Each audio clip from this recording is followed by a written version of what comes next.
Hi all, welcome to sir and kitchen. இந்த வீடியோவில் இப்போ நீங்கள் பார்க்க போகிறது சிக்கன் பிரியாணி எவ்வளோ சுலபமாக எவ்வளோ சீக்கிரமாக நான் வந்து லஞ்சுக்கே இதை பேக் பண்ணுறேன். ஸோ வந்து லஞ்ச் பேக் பண்ணுறதுக்கே அந்த ஒரு கொஞ்சம் டைமில் எவ்வளோ சூப்பராக எவ்வளோ குயிக்காக பேக் பண்ணுறேன், ஸோ எவ்வளோ சீக்கிரம் பண்ணுறோம் அப்படின்றதுக்காகவும், ப்ளஸ் வந்து ஸ்கூலுக்கே நம்ம வந்து பேக் பண்ணுற அளவுக்கு நம்ம எந்த அளவுக்கு வந்து நம்ம பண்ணால் எவ்வளோ குயிக்காக வேலை முடியும், ப்ளஸ் வந்துட்டு எப்படி அந்த அளவுக்கு கன்சிஸ்டன்சியில் பிரியாணி கொண்டு வரது அப்படின்ற வரைக்கும் உங்களுக்கு வந்து இந்த வீடியோவில் நான் உங்களுக்கு சொல்ல போகிறேன் ஃப்ரெண்ட்ஸ். ஸோ வீடியோ ஸ்கிப் பண்ணாமல் பாருங்கள். நிறைய பேருக்கு வந்து டவுட் இருக்கும், சிக்கன் பிரியாணி பண்ணும்போது சிக்கன் வந்து உடஞ்சிடும், உள்ளேயும் வந்து மசாலா வந்து அப்சர்வ் ஆகிருக்காது, ஓகேங்களா. ஆனால் இதில் பாருங்கள், நல்ல ஒரு சூப்பராக சிக்கனும் உடையாமல் அந்தளவுக்கு உள்ளுக்குள்ளேயும் வந்து பார்த்திங்கன்னா அதனுடைய சாறு எல்லாமே நல்லா உள்ளே உறிஞ்சி அந்தளவுக்கு சூப்பராக இருக்கும். ஸோ அதுக்காக தான் உங்களுக்கு இந்த வீடியோ நான் ஷேர் பண்ணுறேன்.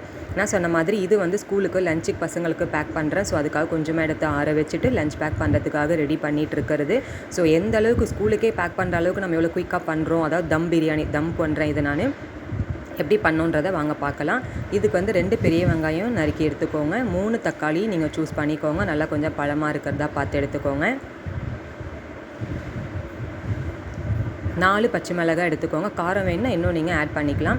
நீட்டு வாக்கில் இந்த மாதிரி வெங்காயத்தை நறுக்கிக்கோங்க. 3 தக்காளி நறுக்கிக்கோங்க. 2 வெங்காயம் எடுத்தேன் பார்த்தீங்களா, அதுதான் நீட்டு வாக்கில். இது வந்து ஒரு கைப்பிடி புதினா, இஞ்சி பூண்டு, 4 பச்சை மிளகாய், ஓகேங்களா. இது வந்து பார்த்திங்கன்னா 4 சாப்ஸ் தான் நான் சூஸ் பண்ணியிருக்கேன். ஸோ ரொம்ப கறியெலாம் ஆட் பண்ணல, சின்ன 2 பீஸும் அந்த 4 சாப்ஸ் மட்டும்தான்.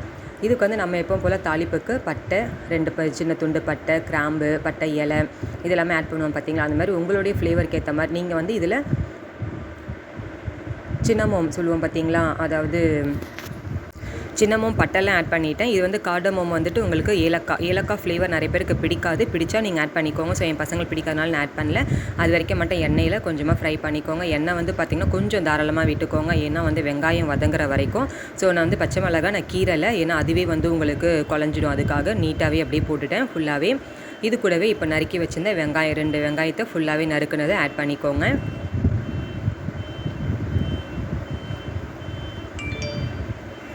எப்போவுமே நான் லாஸ்ட் வீடியோலேயே உங்களுக்கு சொல்லியிருப்பேன், வெங்காயம் சீக்கிரமாக வதங்கணும் அப்படின்னா நம்ம வந்து உப்பு ஆட் பண்ணுவோம். உப்பு ஆட் பண்ணால் வெங்காயம் வந்து எண்ணெய் குடிக்காது, சீக்கிரமாக வதங்கும் அப்படின்னு நம்ம கேள்விப்பட்டிருப்போம். ஆனால் கூடவே நீங்கள் வந்து மஞ்சள் பொடியும் சேர்த்து நீங்கள் ஆட் பண்ணிங்கன்னா தான் சீக்கிரமாக அந்த வெங்காயம் வதங்கும், உங்களுக்கு வேலையும் குயிக்காக முடியும்.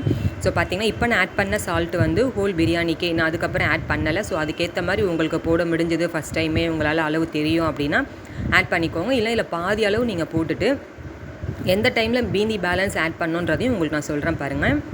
நான் இப்போ போட்ட இந்த சால்ட் வந்து பார்த்திங்கன்னா என்னோடய பிரியாணி கரெக்டாகவே எனக்கு ஃபுல்லாகவே சூப்பராகவே வந்தது எனக்கு. நான் இதுக்கு யூஸ் பண்ண சால்ட்டு பார்த்திங்கன்னா ராக் சால்ட்டு. ஸோ வந்துட்டு உங்களுக்கு என்ன கலர் ஒரு மாதிரி இருக்குன்னு பார்த்துருப்பீங்க. ரொம்ப ஹை ஃப்ளேமில் வச்சிடாதீங்க, அதுக்கும் லோலேயும் வச்சிடாதீங்க, கொஞ்சம் மீடியம் பார்த்து வச்சு பக்கத்துலேயே இருந்து பண்ணிக்கோங்க. அப்போ தான் வந்து உங்களுக்கு நல்ல ஒரு கன்சிஸ்டன்சியில் கிடைக்கும். அதாவது வெங்காயம் கருகிடுச்சுன்னா பிரியாணி டேஸ்ட்டு கெட்டு போயிடும். ஸோ பார்த்து பக்கத்துலேயே இருந்து பண்ணிக்கோங்க. ரொம்ப சீக்கிரமாக முடிஞ்சிடும் வேலை. இந்த வதக்கிற வரைக்கும் தான் வேலை, அதுக்கப்புறம் உங்களுக்கு வேலை கிடையாது. ஏன்னா நம்ம தம்மில் வேற வச்சுடுவோன்னு சொன்னேன் பார்த்தீங்களா.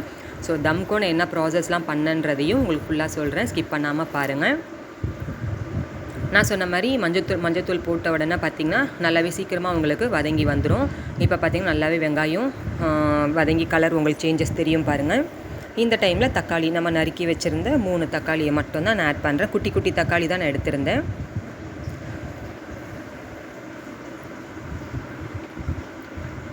ஸோ இந்த அளவுக்கு தக்காளி இதில் ஆட் பண்ணிக்கோங்க.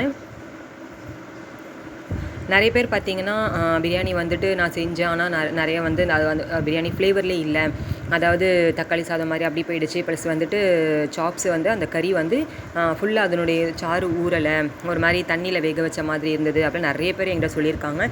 ஸோ வந்து பார்த்திங்கன்னா நான் எப்படி இந்த அளவுக்கு நான் செஞ்சேன்றதை உங்களுக்கு நான் சொல்கிறேன். நம்ம வந்து இந்த ஸ்டேஜில் வேக வைக்கிற வரைக்கும் தான் அந்த கறி வந்து நல்லா நம்ம இது கூட தொக்கில் நல்லா வேக வச்சோன்னா தான் அது வந்து உங்களுக்கு நல்ல ஒரு ஃப்ளேவர் கிடைக்கும் உங்களுக்கு. அதாவது நல்ல ஒரு அந்த மசாலாவில் டிப் பண்ணி நீங்கள் நல்லா எடுத்து நல்லா வேக வச்சாதான். நீங்கள் உடனே தண்ணி கூட சேர்த்து ஆட் பண்ணி வேக வச்சிட்டிங்கன்னா அது வந்து டேஸ்ட் இருக்காது. ஸோ பாருங்கள் தக்காளி வதங்கிருச்சு. இப்போ நான் இஞ்சி பூண்டு ஆட் பண்ணுறேன். இஞ்சி பூண்டு பார்த்திங்கன்னா நல்லா கொஞ்சம் தக்காளி ஆட் பண்ண பார்த்திங்கன்னா தக்காளி சைஸ் அளவுக்கு நல்லா இஞ்சி பூண்டு அரைச்சிக்கோங்க, நல்லா கொஞ்சம் கூடவே. அதையும் இது கூடவே சேர்த்து நல்லா போட்டு வதக்கிக்கோங்க. தக்காளி நல்லா கொஞ்சம் நசுங்கிடட்டும். ஸோ தக்காளி நல்லா குத்தி குத்தி விட்டுக்கோங்க. இந்த என்னன்னு பார்த்தீங்கன்னா கரம் மசாலா. இந்த கரம் மசாலா நான் வந்து ஒரு ஸ்பூன், பெரிய ஸ்பூனில் மட்டும் ஒரு ஸ்பூன் அளவுக்கு நான் நிறைய ஆட் பண்ணியிருக்கேன். இந்த மசாலா எப்படி நான் அரைச்சேன்றதையும் நெக்ஸ்ட் வீடியோவில் கண்டிப்பாக உங்களுக்கு நான் சொல்கிறேன். ஸோ வந்து பாருங்கள் ஃப்ரெண்ட்ஸ். இது வந்து நான் பிரியாணிக்கு நான் ஸ்பெஷலாக பிரியாணி மசாலா எதுவுமே ஆட் பண்ணல. ஜஸ்ட் இந்த கரம் மசாலா மட்டும்தான் நான் ஆட் பண்ணியிருக்கேன். இந்த 4 சாப்ஸு அரிசி வந்து 3 கிளாஸ் போட்டிருக்கேன். அரிசி எந்த அளவுக்கு நான் போட்டிருக்கேன்னு உங்களுக்கு சொல்கிறேன். அதே நேரத்தில் நீங்கள் வந்து பிரியாணி ப்ராசஸ் ஆரம்பிக்கிறதுக்கு முன்னாடியே அரிசி ஊற வச்சுடுங்க. எந்த அளவுக்கு வந்து பாஸ்மதி ரைஸ் உங்களுக்கு ஊறுதோ அந்த அளவுக்கு வந்து அரிசி நல்லா மெலிசாக நீட்டாக கிடைக்கும். ஸோ பார்த்திங்கன்னா இந்த கரம் மசாலாவை போட்டு நல்லா இஞ்சி பூண்டு எல்லாம் சேர்ந்து நல்லா வதங்கட்டும். இந்த பாருங்கள், இந்த கன்சிஸ்டன்சியில் வந்த உடனேயே இப்போ என்னென்ன ஆட் பண்ணுறேன் லைன் பை லைன் அப்படி பார்த்துக்கோங்க. நல்லாவே வந்து கிண்டி கிண்டி விட்டுக்கோங்க, அடி பிடிச்சிடாமல். இஞ்சி பூண்டு போட்டதுனால அடி பிடிச்சிடும். இப்போ பார்த்திங்கன்னா புதினா நம்ம க்ளீன் பண்ணி வச்சுருந்த ஒரு கைப்பிடி அளவுக்கு புதினா ஆட் பண்ணிக்கோங்க. இதையும் நல்லா இது கூடவே நல்லா வதக்கிட்டு இந்த ஒரு கிரேவி மாதிரி நம்ம பண்ணுற இதில் தான் வந்து அந்த சாப்ஸ் வேக போகுது. ஓகேங்களா? ஸோ இது எல்லாத்தையுமே நீங்கள் ஆட் பண்ணிட்டீங்கன்னா தான் அந்த சாப்ஸுக்குள்ளே எல்லாத்தோடைய எசன்ஸும் உங்களுக்கு ஈக்குவலாக இறங்கி நல்லாயிருக்கும் சாப்பிட்றதுக்கு.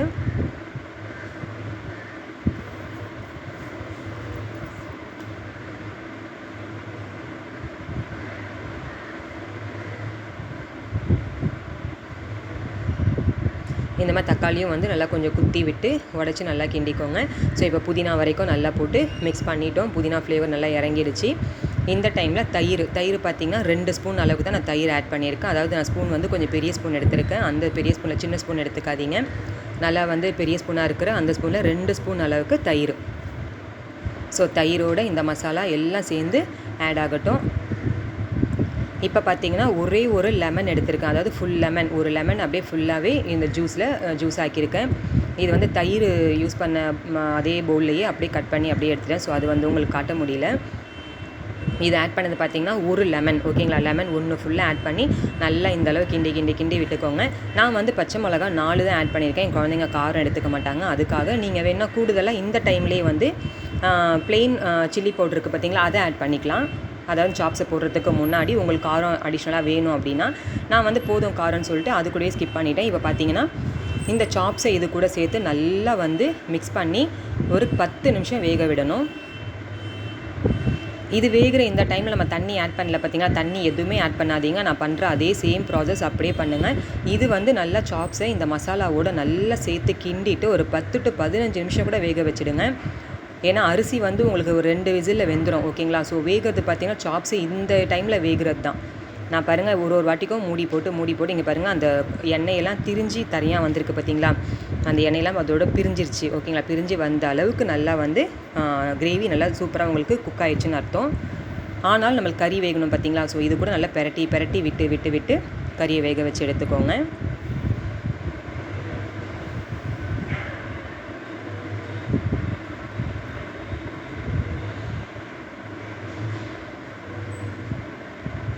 அந்த மசாலா கரெக்டாக சாப்ஸ் மேலே எல்லாம் படுற மாதிரி பார்த்துக்கோங்க.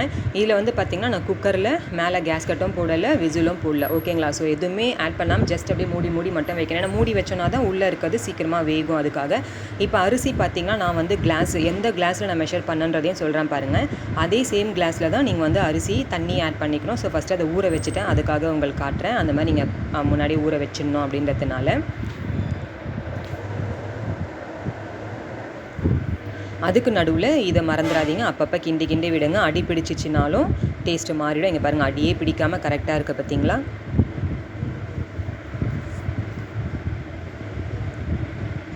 ரொம்ப டைம்லாம் எடுக்காது, சீக்கிரமாகவே உங்களுக்கு முடிஞ்சிடும் ஃப்ரெண்ட்ஸ். இதில் பாருங்கள் நல்லா குக் ஆகிடுச்சு. இப்போ இந்த டைமில் இந்த கிளாஸில் தான் நான் வந்து அரிசி மெஷர் பண்ணேன். ஸோ இந்த கிளாஸில் வந்து பார்த்திங்கன்னா 3 கிளாஸ் அரிசி நான் போட்டேன். அப்போ ஒரு கிளாஸ்க்கு நம்ம 2 கிளாஸ் தண்ணி ஊற்றுவோம். ஓகேங்களா? ஒரு கிளாஸ் அரிசிக்கு ரேஷியோ பார்த்திங்கன்னா அதுதான் 2 கிளாஸ். ஆனால் 5 கிளாஸ் தான் நான் ஆட் பண்ண போகிறேன். பாருங்கள், 2, இது 3, 4, இது 5.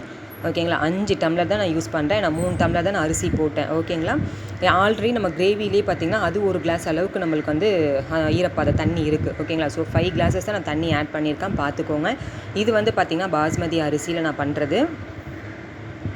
எப்போவுமே வந்து இந்த மாதிரி பிரியாணி, ஃப்ரைட் ரைஸ் இது மாதிரி ரைஸ்லாம் வேக வைக்கிறோம் செய்கிறோன்னா 1 கிளாஸ் தண்ணி நம்ம எப்பவுமே கம்மி பண்ணிடணும்.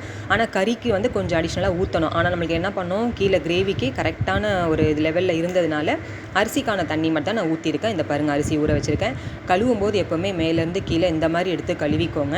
இந்த மாதிரி கை போட்டு இப்படிலாம் பிசைறக்கூடாது. அதாவது இந்த மாதிரி போட்டுலாம் நசுக்கிடக்கூடாது. அதுக்காக மேலேருந்து கீழே அந்த மாதிரி எடுத்து போட்டு கழுவி எடுத்துக்கோங்க. அப்போ தான் அரிசி உடையாமல் இருக்கும். அதனால்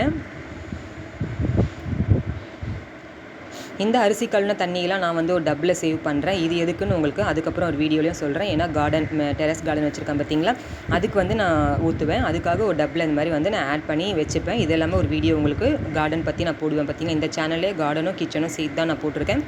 ஸோ கார்டனுக்கான டிப்ஸுக்கு இந்த வீடியோவில் உங்களுக்கு சொல்லுவேன் நான். ஓகேங்களா, இந்த தண்ணி எதுக்கு பண்ணுறேன் அப்படின்னு சொல்லிட்டு, எப்படி வந்து நான் ப்ராசஸ் பண்ணுறேன்னு சொல்லிட்டு. ஸோ இதில் பார்த்தீங்கன்னா அரிசி வந்து நல்லா தண்ணியை வடித்து எடுத்துக்கோங்க. இங்கே பாருங்கள், தண்ணி இல்லாமல் நான் எடுக்கிறேன்.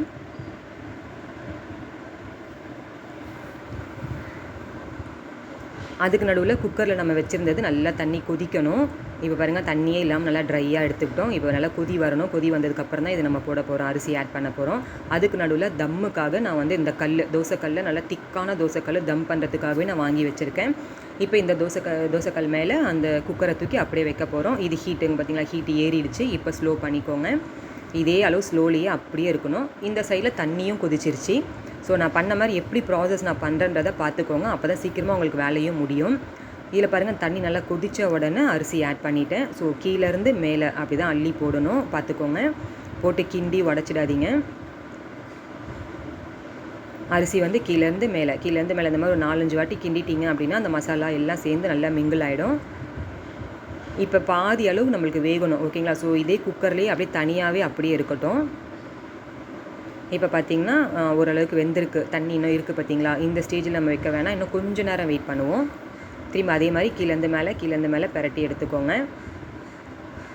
நம்ம பக்கத்துலேயே தம் கல்லும் நம்ம வச்சுருக்கிறதுனால நம்ம சீக்கிரமாகவே வேலை முடிஞ்சிடும், பார்த்துக்கோங்க. அது சூடு ஆல்ரெடி ஏறிட்டு இருக்குது நம்மளுக்கு. இப்போ பாருங்கள், இந்த ஸ்டேஜில் இப்போ இதை தூக்கி நம்ம அப்படியே வந்து தம்மில் எடுத்து வச்சுருவோம். இங்கே பாருங்கள், வைக்கிறேன். லைட்டாக தண்ணி இருக்குது பார்த்தீங்களா. இந்த ஸ்டேஜில் ஆல்ரெடி கீழே வந்து கல் சிம்மில் இருக்குது. ஓகேங்களா, ஸோ இப்போ அந்த மூடியில் பார்த்திங்கன்னா, அதாவது குக்கரில் நான் வந்து மேலே கேஸ்கட்டும், அதாவது அது உள்ள கீழே கேஸ்கட்டும் போடல, மேலே விசிலும் போடல, அப்படியே மட்டும் சும்மா மாட்டி வைக்கிறேன். அவ்வளோதான். இது ஒரு 10 நிமிஷம் தான் இருக்கணும், அவ்வளோதான். அதுக்குள்ளே உங்களுக்கு குக் ஆகிடும். ஒன்லி 10 மினிட்ஸ், அவ்வளோதான், முடிஞ்சது வேலை. இப்போ பாருங்கள், நல்லாவே கொஞ்சம் குக் ஆகிடுச்சு. இந்த டைமில் கொஞ்சமாக கொத்தமல்லி ஆட் பண்ணுறேன். இது அப்படியே கிளறி விட்டுக்கோங்க. கொத்தமல்லியை கீழேருந்து மேலே அதே மாதிரி. இங்கே பாருங்கள், நல்லாவே கொஞ்சம் வெந்துருச்சு பாருங்கள், நல்லா தெரியுது. அவ்வளோதான். இந்த ஸ்டேஜில் குக்கரையும் ஆஃப் பண்ணிவிடுங்க.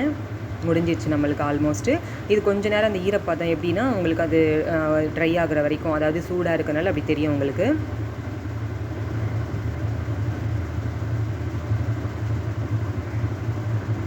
அவ்வளோதான், முடிஞ்சிச்சு ஃப்ரெண்ட்ஸ். இப்போ பார்த்தீங்கன்னா இதை வந்து நான் சின்ன ஒரு பிளேட்டில் நான் சர்வ் பண்ணுறேன். ஏன்னா பேக் பண்ணணும்னு சொன்னேன் பார்த்தீங்களா, அதுக்காக. முடிஞ்சது, கம்ப்ளீட்டாக முடிஞ்சது. இப்போ பாருங்கள், சாப்ஸ் நான் திருப்பி எடுத்தே காட்டுறேன் பாருங்கள்.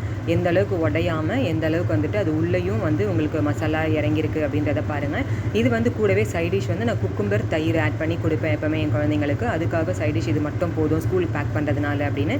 நீங்கள் இது கூட வந்து கத்திரிக்காய் தொக்குலாம் பண்ணுவோம் பார்த்தீங்களா, அதெல்லாமே வந்து நான் ஏதாவது லீவ் டைமில் பண்ணுறப்ப அதெல்லாம் அடிஷ்னலாக பண்ணுவேன். அதெல்லாம் உங்களுக்கு நெக்ஸ்ட் வீடியோவில் உங்களுக்கு நான் ஷேர் பண்ணுறேன். இது வந்து எந்த அளவுக்கு குயிக்காக வேலை முடியுது, அதாவது ஸ்கூலுக்கு நான் பேக் பண்ணுறது எந்த அளவுக்கு முடியுதுன்றதுக்காக உங்களுக்கு நான் இதை வீடியோ ஷேர் பண்ணுறேன்.